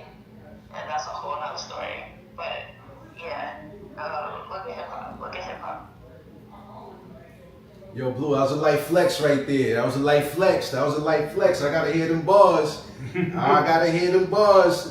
Yo, I'm gonna tell you like this, man. You might have to get with Jay Rich and just put together some Web3 bars, you know what I mean? Just so you can be out here wavy in these streets, man. You know, because here's the thing about artistry, man. This is not like sports. It's like the older you get, you know, the better. Like, think about people like Nas. Think about people at Jay-Z, where they at lyrically. You know what I'm saying? They at the top of their game, if you ask me right now. Even more so than when they first got hot. You know what I mean? But, you know, with people, when it comes down to these lyrics, you know, you get better with time. So, Blue, I'm looking forward to hear that, man. You know, and then one day I might share some of my hip-hop stories, man. You know what I'm saying? So, you kind of flexed on me right now. I ain't gonna lie. I think I might have to mention one of my hip-hop stories because it's only right, all right? Let me tell you like this. Real talk. I used to rhyme. I wrote my first verse when I was like 15. So I was just rhyming for a while in New York. And then came down here. I had the opportunity, 2 opportunities. This is crazy. I ain't never shared this to the public, not once. I had the beautiful fortune of meeting Lisa Left Eye Lopez because a homie of mine, he was dealing with her, and he called me over, and me and my best friend ended up pulling up to Lisa Left Eye crib. I'll never forget it. I got fond memories of that crib in detail, so you know I can literally describe certain things. So if you know Left Eye and you've been in her crib in the 90s, late 90s, there's some things that I can discuss that if you were there, you know. You know what I'm saying? That was the first wireless Super Nintendo I ever played. That's number 1. You know what I'm saying? Like, it was just crazy. She had a Range Rover, a white Range Rover with the off-road Mickey Thompson tires with the Antera rims. I'll never forget it. Real talk. Pulled up to a crib. We had an opportunity because at the time she had at her crib, and we had the opportunity to rap in front of Undia's business partner. So he came through with a gray velour. No, I mean, Brooklyn that's mint. I meant, not Casa. Yeah, Undia's, you know. Yeah. So he had a gray Brooklyn Mint, and that was the first time I saw the Brooklyn Mint Biggie's clothing line on somebody's back. And he just sat there and listened to us rhyme, yo. And it was dope because we got a demo deal. My bitch ass ex-best friend lost the fucking number, and I think he was just intimidated about what wanted us to do. I had records that we should have just rhymed over, and he was like, nah, we should just, he wanted us to do a demo, it gotta be our own beats. I was like, nah, son, we ain't got our own beats, we ain't got access to a producer. So that was one of the illest times that I had to actually have the opportunity to rhyme in front of Un and Lisa Left Eye's crib, and she was there. She actually told me at the end, I was sweating like a motherfucker. Y'all know how I do when I be sweating. I be nervous, but she said I did good. You know what I'm saying? And I'll never forget that, man. She was so kind, she was so sweet. I cried when I watched her that documentary on MTV when she died in that car accident. I can never watch that again because, you know, to know her, to meet her, to be in her house, and for her, we went to her house on 2 occasions. Crazy, yo.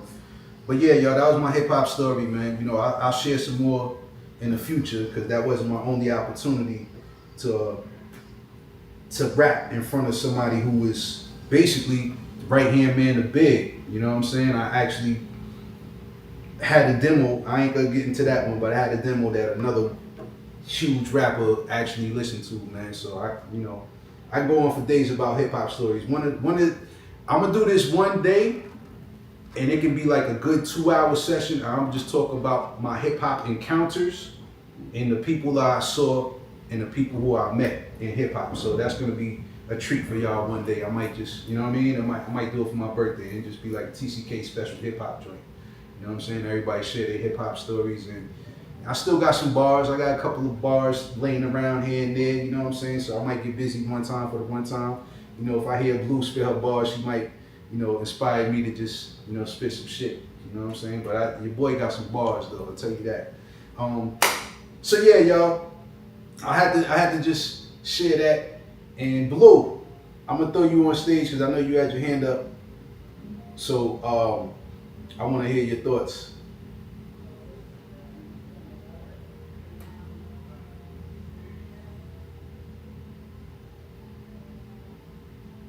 Blue, the floor is yours, baby.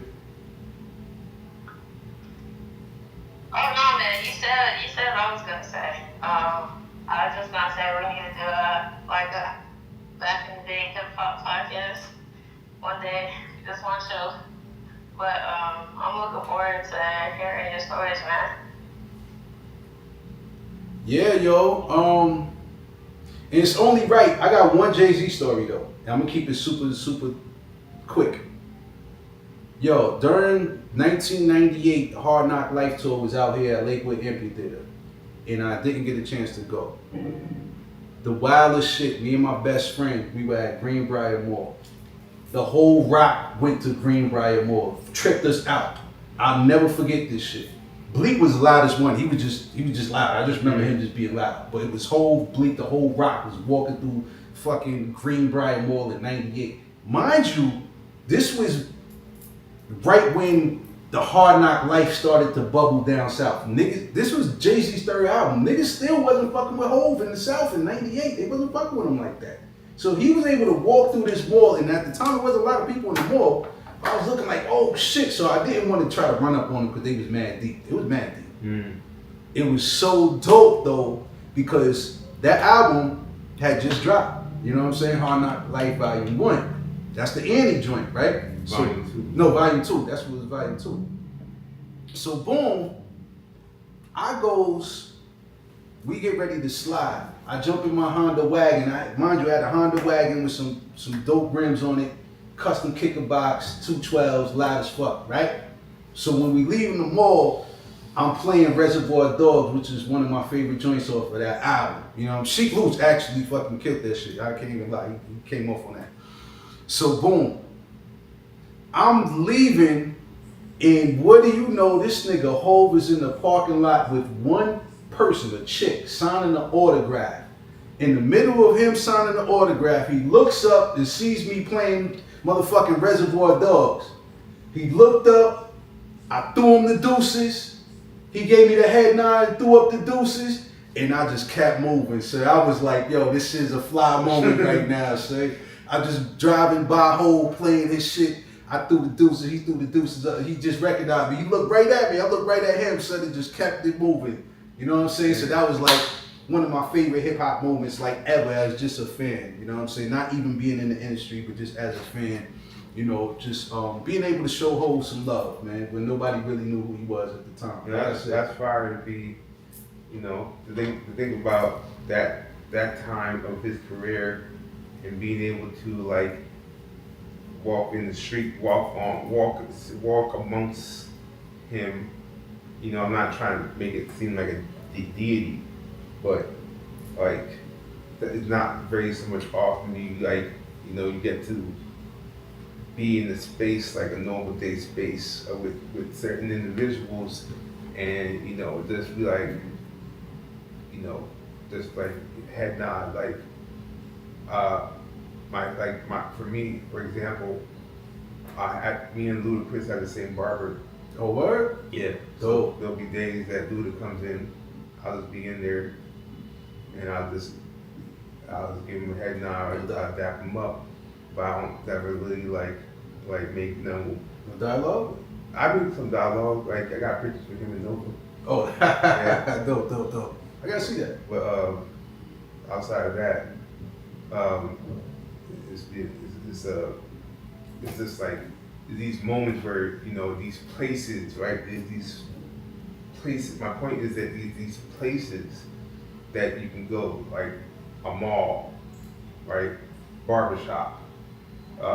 These places that you can go and you kind of like have even playing field. And you know, it's also a grounding moment, and you also you know, you respect everybody's boundaries though. Mm-hmm. That's right. And that's one thing about celebrities, man. You know, they regular people too, man. They need haircuts and they need to go to more than buy regular shit too, man. So yeah, definitely respecting their boundaries. But yo, this was dope. I appreciate everybody's thoughts. NFT, Blue, my guy Just Cheese, all of the listeners. We wrapping up. And this is episode 124 of the TCK Web3 News Roundtable. I'm your boy T Gold, aka Mr. I Gets Busy, aka one half of Mint and Marquee. Go ahead and jump on mintandmarquee.xyz to get some fly merch, man. Some 3D printed merch. Especially if you're a Knicks fan, y'all. Especially if you're a Knicks fan. Shout out to the Knicks. Also, if you haven't subscribed to the TCK newsletter, please sign up for that, man. You know what I'm saying? Stay informed, stay in the loop. And everybody who did subscribe and sign up, I appreciate you. You will be getting this newsletter as soon as this podcast is over with. Because I'm about to go take my daughter to get a couple of things, man. Get her right, man. So, yeah, y'all, I appreciate everybody. And we gonna leave. Like I said, we reasonable doubt. So, I'm probably gonna do Brooklyn's Finest, man. Shout out to Big, man. You know what I'm saying? Big was one of my favorite rappers. And every song Big and Hov was on, Big fucking just outshined him. He just blew by Hov in every fucking aspect. That just lets you know how ill Big was. You know what I'm saying? So, let's get into it, man. This Brooklyn Finest. Shout out to Clark Kent. Rest in peace. He did this track. And, yo, Hov, I might be up there this week, man, to see you, man, flowing through the city, man. I need some Reasonable Doubt merch, man, 30th anniversary merch, man. Now I gotta get some Knicks merch too. That's why I want to go back home. I want to get fresh. I got shot. You heard? So, yo, it's your boy T Gold, Just Cheese, Blue, episode 124, TCK Web3 New Rounds Table. We are out. Peace.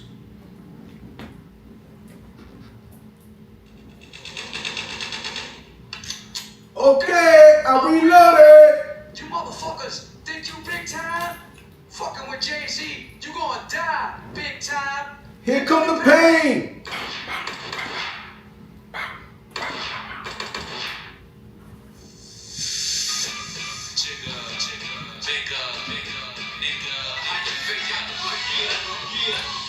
Yo, people style in the way they got sweaters. The number one question is, can the feds get us? I got vendettas and death skins and ditch ass betters and niggas who pump wheels and try to get us take back. Black switch up, fuck fist fights and lame scuffles. With the shell muffled. Fuck the tussle, nickel plated.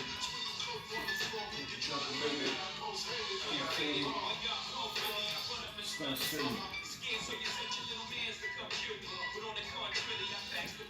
Squeeze off on him. What's your name? Who shot your montage like Sinatra? They ain't paid them yet. They ain't paid them yet. First bit.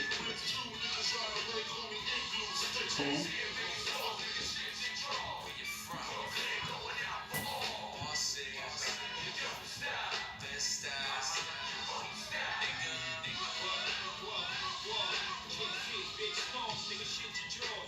Brooklyn represent y'all, hit you bored, you crazy. Think a little bit of rhymes to play me. I'm from Marcy, I'm Marcy, champion JV. JV. When your day live, my bed stop flows malicious. Delicious, fuck 3 wishes. Play my road to riches. From 62 gym stars, my mom's dishes. Grand chocolate, police veer docking. These at my doors knocking. Keep rocking, no more mister. Nice guy, twishing shit. Fuck back with the pistols. Blazing, hot like Cajun. Hotter than even holding work at the days in. New York place outside. Get up out of there. Fuck your ride. Keep your hands high. Shit gets steeper. Here comes the Grim Reaper. Right wide. Need the keys to your innkeeper. That's right. Chill, homie. The bitch in the shoulders told me. You're holding more drugs than the pharmacy. You ain't harming me, so pardon me. Pass the safe before I blaze the place. And hit 6 shots just in case.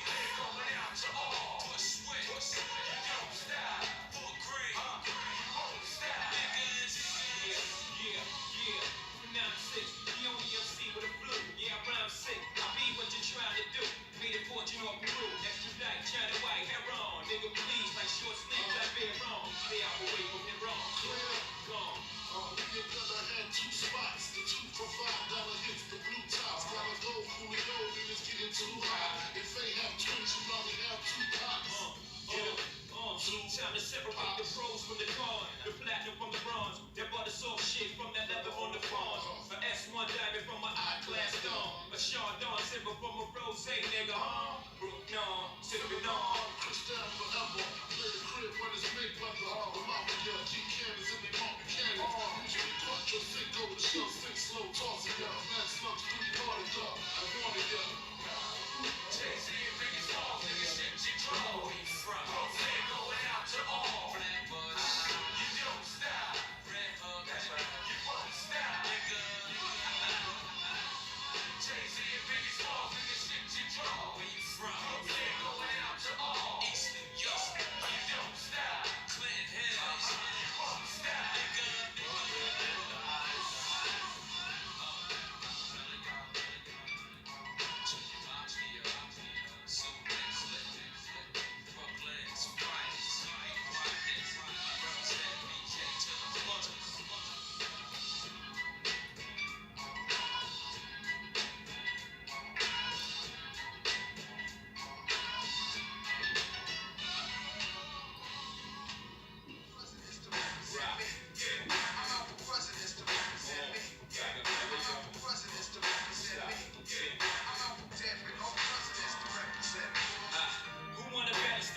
Touch that and stack cheddars forever. Live treacherous, all the us. To the death of us, me and my confidants. We shine, you feel the ambiance. Y'all niggas just round. Body ounce though accumulates like snow. We don't just shine, we illuminate the whole show. You feel me? Factions from the other side would love to kill me. Spill 3 quarts of my blood into the street, let alone the heat. Fuck 'em, I hate a nigga loving his life. In all possible ways, know the feds is bugging my life. Hospital days, reflecting when my man laid up. On the uptown high block, he got his side sprayed up. I saw his life slipping. This is a minor setback, you're still in all we living. Just dream about the get back that made him smile, though his eyes said, pray for me. I do you one better and slay these niggas faithfully. Murder is a tough thing to digest, it's a slow process. And I ain't got nothing but time. I had near brushes and apprehension. 3 shots, close range, never touch me. Divine intervention, can't stop by. I'm drinking my time, but tie down in the fata. Ha pop by. Word life, I dabbled in crazy way. Without rap, I was crazy straight. Partner, I'm still spending money